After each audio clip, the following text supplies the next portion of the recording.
drawing and poetry and stuff like that, but it wasn't working. You know, I was still feeling empty. I was still feeling lost. I was still feeling fear. So I thought, okay, I know there's a God. I know there were prophets. I know that he sent books, but I didn't know what that was. So I started praying, oh God, give me wisdom. You know, I wanted guidance. I wanted to know what the truth was and how to apply it. So I thought, okay, I need to find somewhere to enrich my soul, because on my own, it's not enough. Yes, prayer, supplication, you know, morning and night, oh God, give me wisdom, was something, but it wasn't enough.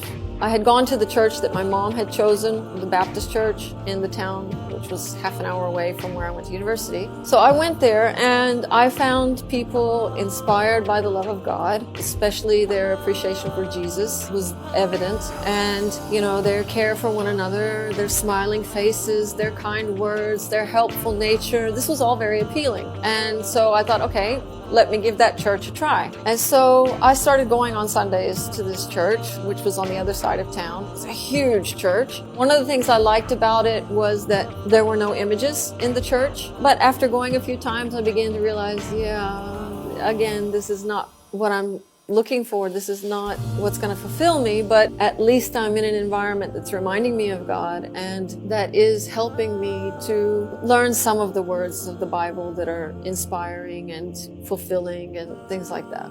Time went on and my prayer was continuing. Turns out God was going to send me some help. I had a mutual friend at the university I was going to who had also been going to the student center on campus, and his name was Rome. Rome had a friend, interestingly, was different. He was Turkish and a Muslim, but he decided to come to the church to see what it was like. I knew for sure that Rome was trying to help him become a Christian. What this person's intentions were in coming to the church, I wasn't sure. But when I met him, I was intrigued by something that he did. And that was, we went on a canoe trip, a youth activity for the church. We went on a canoe trip. When we stopped for lunch, he asked which one of the meals didn't have any pork in them. And I thought, oh, that's interesting, because I still was not eating pork out of my beliefs that I had learned from my father's church. And so I thought, wow, that's interesting.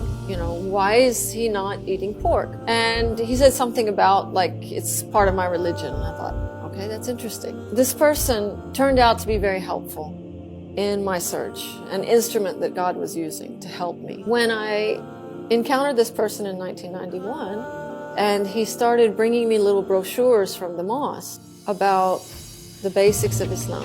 Interestingly, I found a lot of similarity in these things with the things that I'd learned in my father's church. He brought me another brochure. This one was about a book named the Quran. And this book was only God's words. The words were only His. With the Bible, it's unclear who the authors of the chapters are, whose words are written there, whereas the Quran, the whole thing, is God's words. And I found that very profound.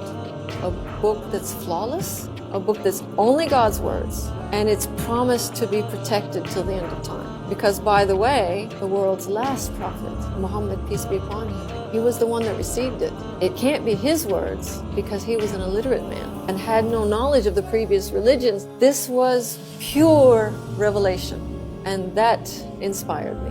We're talking about 1991, no internet, almost no access to anything about Islam in English. I was blessed with a tiny book that this person had found in our university library, 7 floors of books, and he found this book, Imam Nawawi's 40 Hadith. And this tiny book, it took us 2 nights to read it, because it wasn't just read it and go on. It was something that you read and you have to go, I had just found the answer. What God wanted from me, it told me who my God was Allah. It told me what religion He had chosen for me. It told me little things about how to live my life in the best way. And that's completely true. That's the difference between wise words and the words of Prophet Muhammad, peace be upon him, in the Hadith and the verses of the Quran. Because in the Hadith and the Quran, it's completely true.